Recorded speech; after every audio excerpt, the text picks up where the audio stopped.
After reports came out overnight suggesting that WWE was on the verge of or had been sold to the Saudi Public Investment Fund, conflicting reports have now emerged suggesting that is not the case, with the sale process ongoing.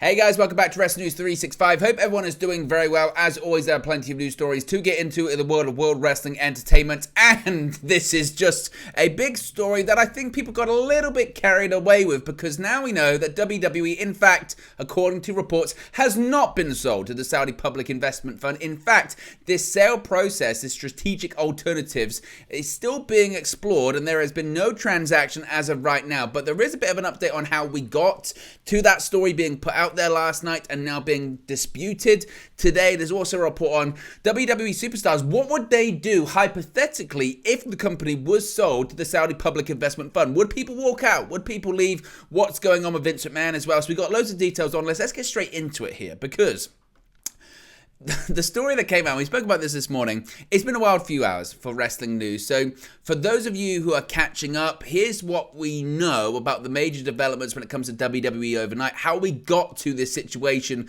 whereby people assumed this morning or late last night that WWE had been sold, the transaction had been completed, and WWE is now owned by the Saudi Public Investment Fund. So it began around 6:30 Eastern Time on Tuesday when Stephanie McMahon tweeted to announce she was not only leaving the co-CEO role that she assumed last summer, but she was also resigning from WWE altogether. In doing so, she revealed that her father, Vince McMahon, was returning to his former role as executive chair, that being the chairman of WWE, with Nick Khan remaining as the sole chief executive officer and Paul Triple H Levesque staying on as chief content officer for WWE.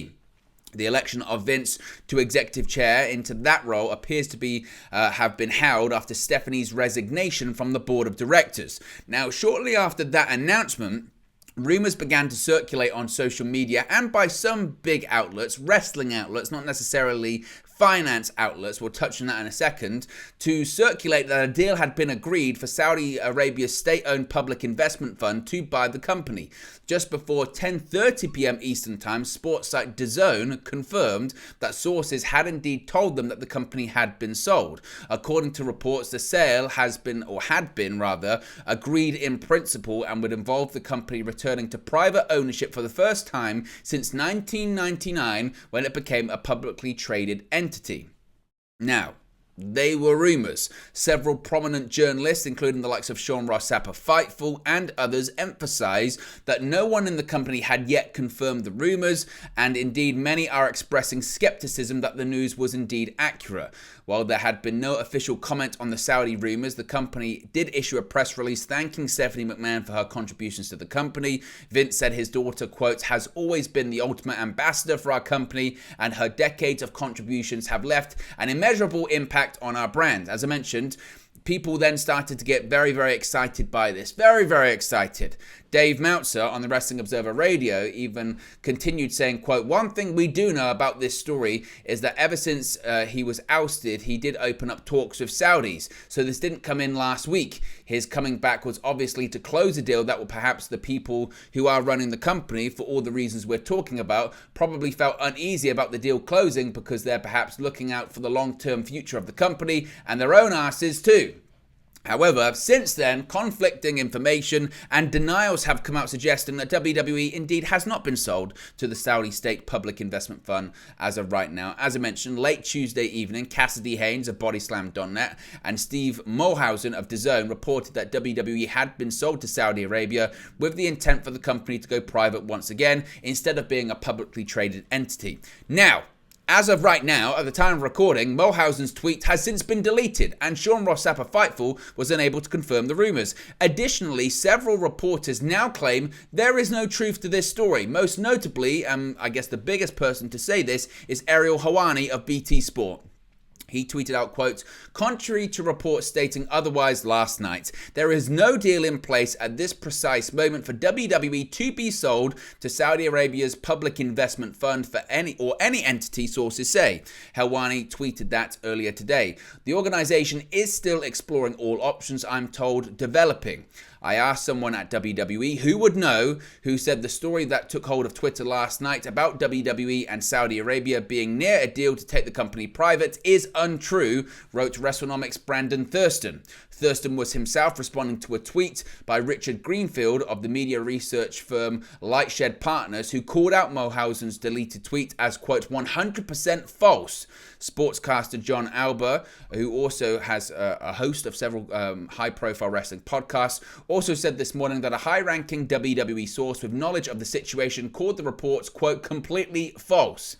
Now, very, very interesting that Ariel Helwani's come out, Brandon Thurston's come out, John Alba's come out, and also Scott Soshnick, who is the editor-in-chief for Sportico, again, big sports news outlet, saying, quote, fact, WWE has not been sold to Saudi Arabia's public investment fund. In fact, the sales process hasn't even begun in earnest, basically saying it's not even really developed that much. And it must be said, when it comes to all of this, I was slightly skeptical when I saw these reports and the news and the developments this morning when I woke up and I had seen what had happened overnight, because as someone who is a Manchester United fan, and some of you who are watching here might be familiar with United View, that's how you may have discovered this channel or come across this channel. They're in a similar situation. Manchester United, one of the biggest global sporting brands and companies in the world, is also in a similar situation to WWE right now, in the sense of they are exploring, they've used the same terminology and phrasing. They are exploring strategic alternatives. And what that means is the club, the company is up for sale. This process takes a lot of time. And with this process taking a lot of time, it doesn't happen overnight. A deal to purchase WWE for billions of dollars, it would be a multi-billion-dollar deal, does not just creep up and then get broken by wrestling journalists overnight. No disrespect to Steve Mulhausen, but how has this saga, how has this story been told? How has it been generated? It's been told in major financial publications. It's been told by the Wall Street Journal. It's been told by Bloomberg. It's been told by CNBC.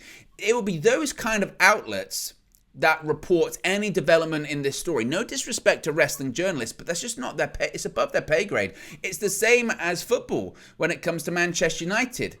Any of the major developments when it comes to the sale of Manchester United have been broken by the Times or by Bloomberg or by, again, the Financial Times, big financial outlets, because they'll be first to know. Because in the same way as WWE, Manchester United is traded on Wall Street, on the New York Stock Exchange, and they're first to know when it comes to stuff like that. Not pro wrestling journalists, not sporting journalists for, that focus on club sources, because it's above that. So when I heard last night that, WWE's been sold, I went, well, that was quick. How did nobody know about that? And why is it being broken again by people that focus on the day-to-day of WWE or talk to talent? Talent won't know. Talent most likely. Talent found out that Vince McMahon was returning to WWE at the same time as everyone else. Creative found out at the same time as everyone else. Production workers found out at the same time as everyone else.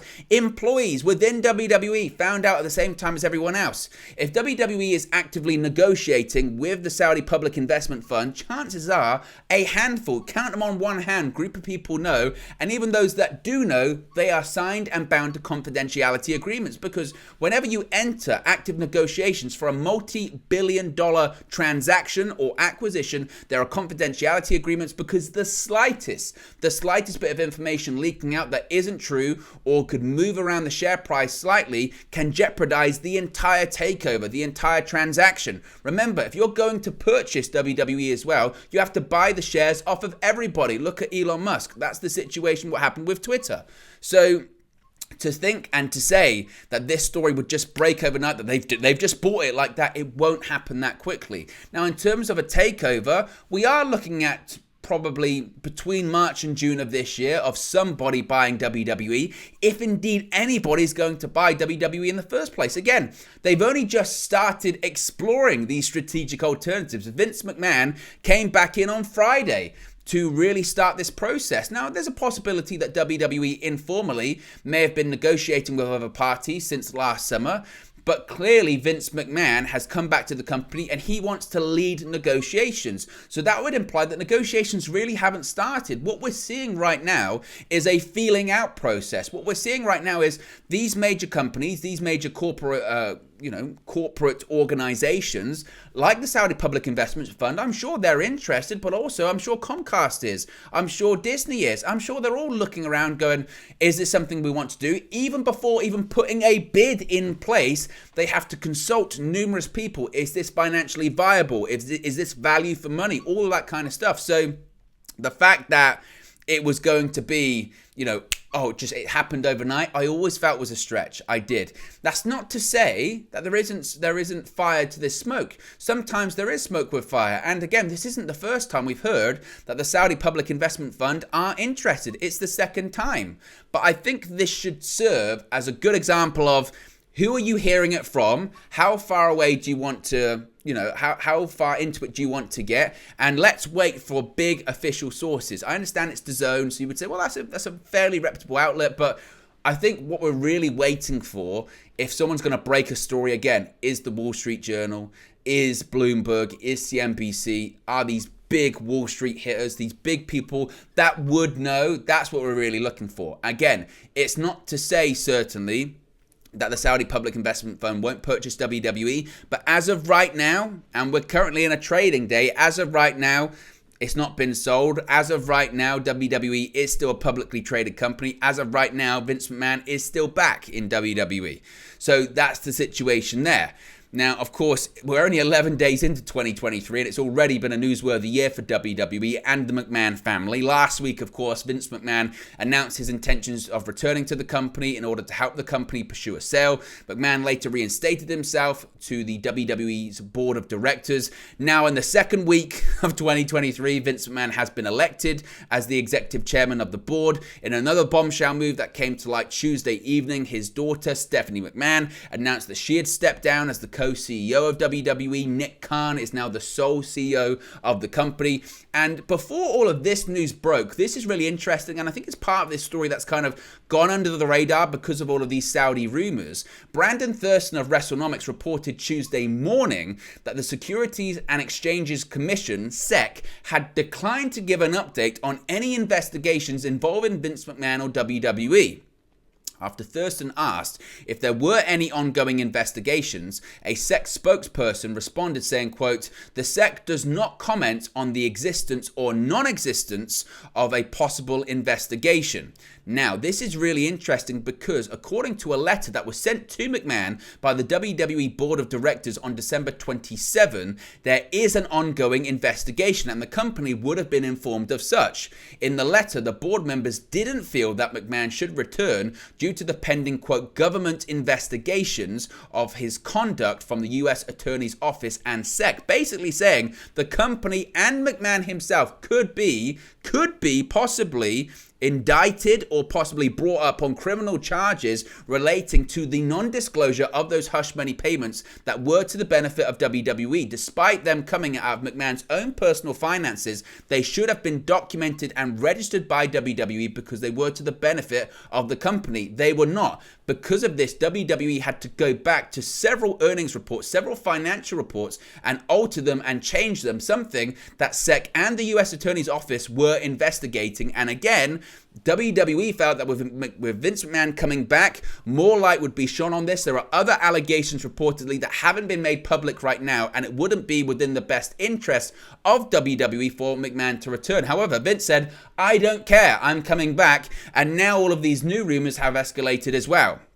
As noted, of course, back in July of last year, at the time, the SEC and federal prosecutors were actively looking into more than $12 million in hush money that McMahon had paid to former female employees to silence allegations of sexual misconduct and harassment as well. Now, when it comes to the rumor once again of WWE possibly being sold to the Saudi Public Investment Fund, there has been an internal reaction from talent. Sean Ross Sapp of Fightful tweeted earlier today saying, quote, "There have been multiple wrestlers who have told Sean Ross Sapp, they'd leave WWE if the company ends up being Saudi Arabia led." Now, again, as of right now, that's not the case. Those reports have been disputed and denied, although not officially by WWE, which is quite curious as well. I think those in WWE possibly aren't going on the record to actively dispute them because it might be true eventually, but also because it's good for the stock.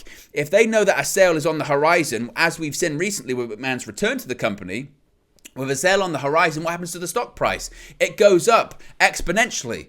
With the rumor that a takeover is on the verge of happening, the stock price will go up even more. So at the moment, it's not in WWE's best interest to say no. And to be honest, if there are active negotiations, they can't comment on it anyway. However, what is interesting, and certainly was a point of contention by a lot of people that were looking at this when they believed that the rumors were indeed true. They were saying, well, there are plenty of names in WWE that do not participate in the Saudi shows over there. Names like Sami Zayn, of course, because of his Syrian descent. People like Kevin Owens. Other people don't travel over. John Cena. You know, whilst he's not really an active wrestler anymore, of course, he returned to the ring late last year. When he was still wrestling more regularly for WWE, he stopped doing those Saudi shows because he didn't like to be associated with the negative publicity that came with it. And there are several people within WWE, I guess, if they were taken over by the Saudi Public Investment Fund, would consider walking out. And it just goes to add even more turmoil on what was a relatively steady company, a relatively steady locker room, and relatively steady morale in WWE in the post-Vince McMahon era.